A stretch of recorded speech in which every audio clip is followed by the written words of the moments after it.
Hey everybody, welcome back. It's Whiteboard Wednesday, and today we're talking about a topic that I think is really going to pique your interest, right? The 3 biggest causes of fatigue. Who doesn't have fatigue, right? It's a big problem.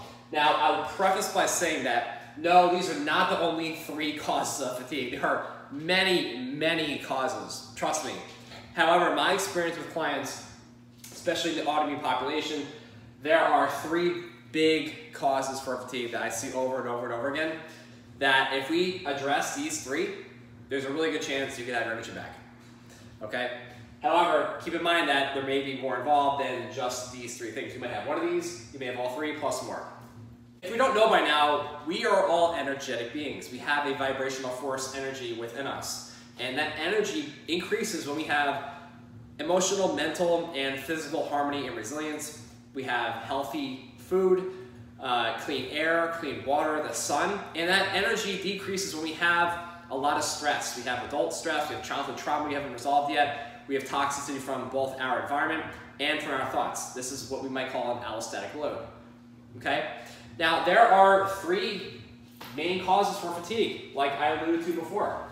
And the first one that we're gonna discuss here is what I call, and I didn't make this up, mitochondrial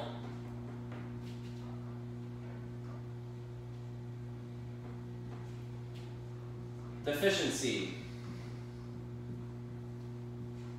or dysfunction. So you may have heard of mitochondria. They are these organelles in your cells that make ATP energy. They're a big deal, right? So this is a pretty big term that encompasses many underlying factors, but we will go over the main core areas that I see that cause this to cause fatigue, right? Ubiquinol, in other words. L-carnitine, and this is responsible for carrying fatty acids into the mitochondria so you can oxidize it. Okay, magnesium, okay? D-ribose. Okay? What else? The B vitamins, right? B1, B2, B3, B4, and B5. And alpha lipoic acid.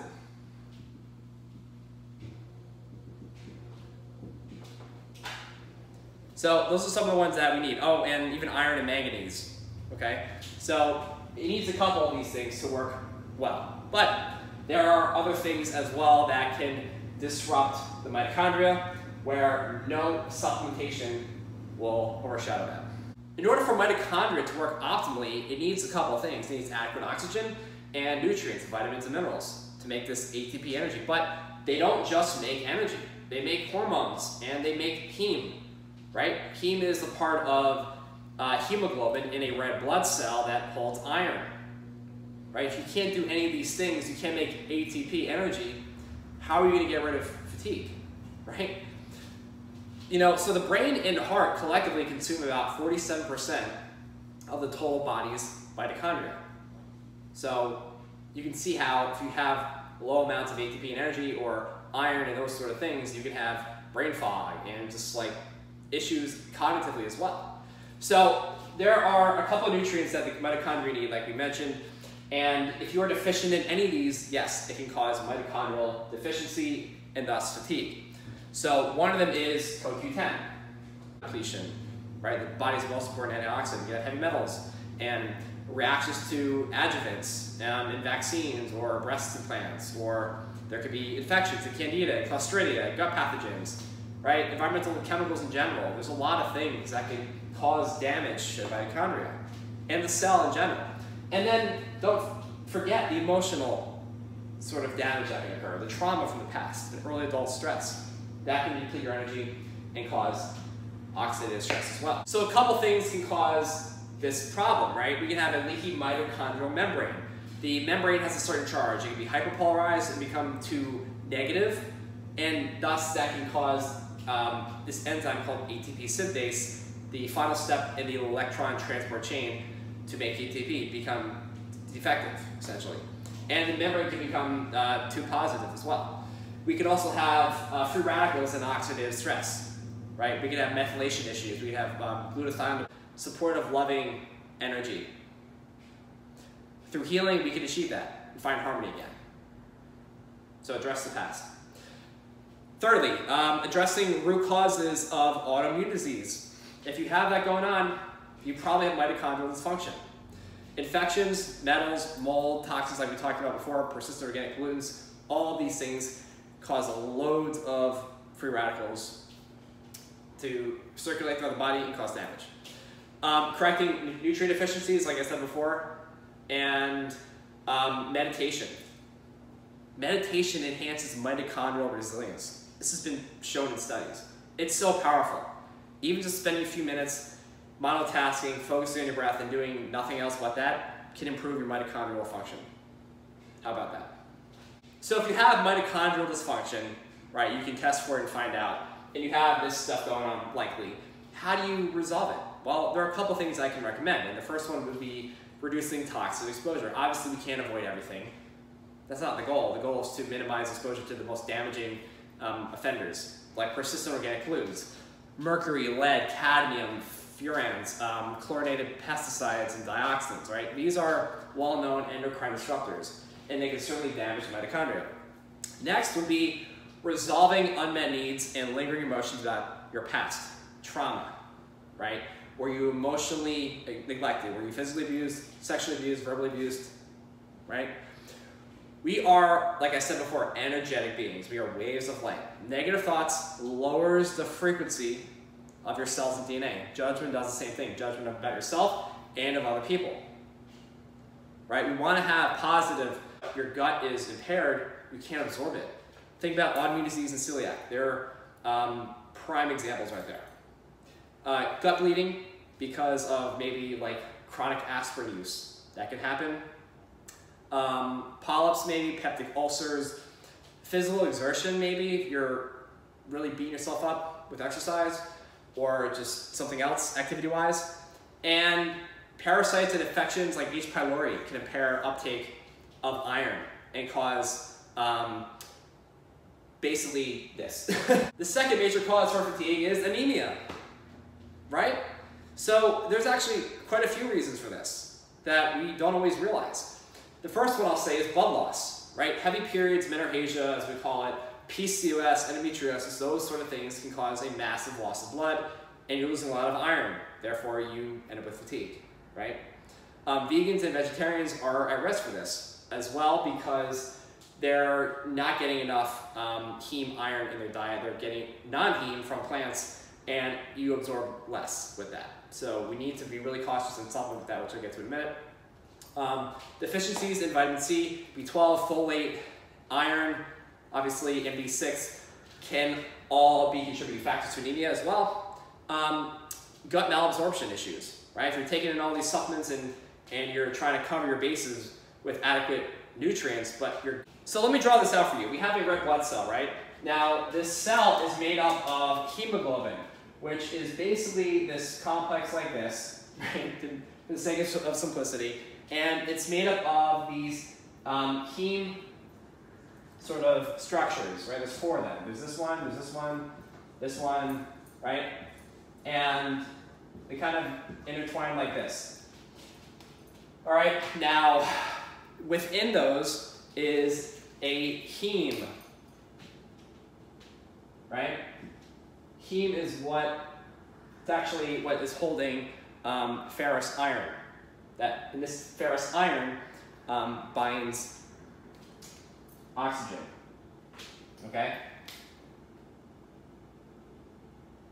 There you go. Iron would be in red there. So iron is required to make hemoglobin, right? The oxygen carrying component of the cell, right? Without iron, hemoglobin production is delayed and reduced. So we need iron, we need folate, B9, we need B12, we need B6, and we need zinc for heme synthesis also. So a deficiency of any of these things can cause anemia. And this is a lot more common than we think, right? So maybe you've had anemia before, or you're not sure if you do. So how do you know? Well, you can obviously test, which I'll get to in a second, but dizziness, low blood pressure, heart palpitations, weakness, maybe yellowing in the eyes. These are good signs of that. And obviously fatigue and weakness, if I said that already. Immature red blood cells coming out of the bone marrow. And lastly, ferritin, which I'll get into in a second. You want this between 90 and 100 roughly. Some labs consider the normal range much lower than this, but this is the first sign of anemia, or iron deficiency rather. So looking at some of the biomarkers that you can see on a complete blood count, your doctor probably runs this lab all the time, so you can check and see. But basically, what you're looking at here is total red blood cell count. You want under 4 million for women, under 4.5 for men. Hemoglobin, under 12 for women, under 14 for men. Hematocrit, under 37% for women and under 42% for men. Hematocrit is the total ratio of red blood cell volume to blood volume. MCV, mean corpuscular volume, under 80 for microcytic anemia. And if it's over 100, it's considered macrocytic anemia. Red cell distribution width. If it's high, well, there's a fluctuation in the size of the red blood cells. And then reticulocyte, if that's high, basically suggests that it suggests B12 and folate deficiencies. And also, if actually red blood cell distribution width is high too, that can imply deficiencies in B12 and folate. And lastly, pernicious anemia. If you have an autoimmune disease to intrinsic factor, you cannot absorb B12, and that can cause MCH to be high, right? Actually, all these. Okay. Oh, and one other thing, right? So red blood cell count, hemoglobin, and hematocrit. These three tell you whether or not there is a tendency for anemia there. MCV, MCH, which I didn't post there, mean corpuscular hemoglobin, and MCHC, which is mean corpuscular hemoglobin concentration. These three tell you why that tendency for anemia is there, okay? Also, keep in mind that dehydration, when you're getting this test done, can cause all three of these to be high, and it can mask anemia, because you're essentially having less plasma, which means it looks like you have higher levels of these biomarkers, okay? So nonetheless though, MCH being high, MCHC, MCH, MCHC, and MCV, if these are higher, absorption of these things that we are exposed to really matters. So this is why you are at risk for other complications if you are suffering with anemia. Keep in mind that ferritin is the biomarker that you want to look at to see if you're at risk for iron deficiency anemia. Plasma iron is going to show up later. Hemoglobin is going to show up later, okay? So if you're under 80 with ferritin, you're heading in the wrong direction, okay? So look at this. This is the earliest sign of iron deficiency, like I said. All right, now moving on.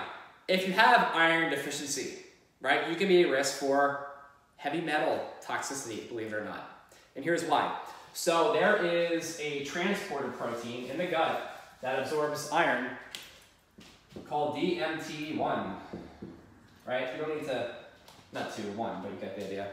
And so this transporter protein is responsible for absorbing both of these things. But if there's a deficiency in iron, the transporter upregulates and it binds to lead and cadmium.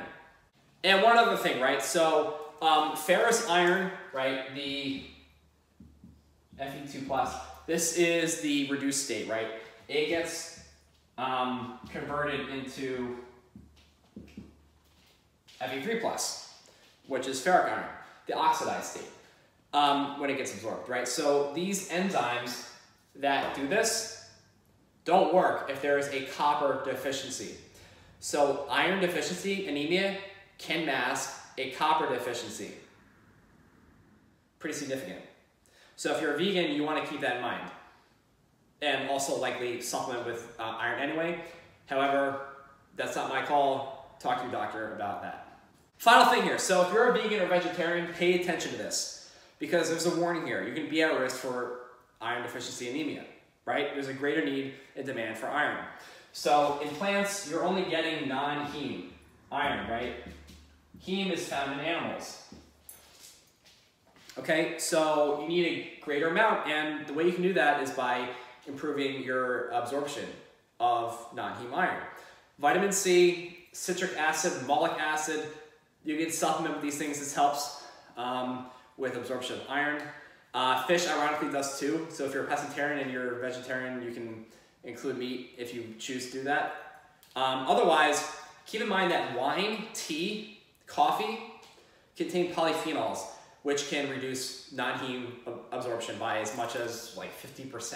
What I do know is that vegetarians and vegans should probably increase their iron intake by as much as 80% to compensate for iron bioavailability. Okay, so again, talk to your doctor about that. Now, otherwise, you can squeeze lemon juice on your greens, right? You can do that. You can cook food. Obviously, that's going to help get rid of anti-nutrients that inhibit absorption of iron. Greens, vegetables, high in oxalic acid, right? That's an issue, right? So you want to maybe soak your nuts and legumes like soy. And then lastly, I would say cast iron cookware. You're going to get some iron residue out of that. You can do this on your own. Your doctor may not do it, but do it on your own. Go to walkinlab.com, Ulta Labs, directlabs.com. Easy, do it on your own. Okay, so anyway, there can be issues though related to nutrient deficiencies that can be responsible for low thyroid output, right? And that, in my experience, is far less common or ever really an issue in my experience, but it can coexist with Hashimoto's due to malabsorption and maldigestion of key nutrients that we need, like iron and iodine and tyrosine and zinc and selenium and vitamin E, vitamin B2, B3, etc., vitamin D, right? So these are needed for T4 production, right? And zinc and selenium are needed for T4 to T3 conversion. All right, and last but not least, we have hypothyroidism as the third major cause for fatigue. This is probably the #1 cause for fatigue, honestly, along with mitochondrial dysfunction, because there's a high chance that it's Hashimoto's or Graves' disease, right? Or some autoimmune disease that might be contributing to, low thyroid output. Nonetheless, though, 90% of all hypothyroidism is related to Hashimoto's, believe it or not. And some people don't even know it because they haven't been tested for antibodies. So, which is why I say every time that if you have symptoms of fatigue, of course, brittle nails, thinning hair, constipation, dry skin, cold hands and feet, brain fog, forgetfulness, those sort of things, you want to rule out Hashimoto's and get anti-TG, right? Anti-TG antibodies and anti-TPO. Right, so if you have infections in the gut like SIBO or Clostridia or Candida, whatever, you probably have leaky gut. You can have leaky gut even without even having infections.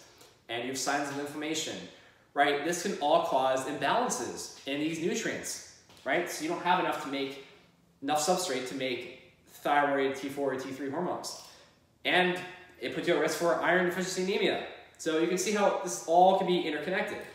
Now, other factors to consider that can disrupt T4 production, which is even likely more common: stress, chronic stress, right now, how you're living, overcommitment, over-delivering, taking care of everybody but yourself, that type of thing.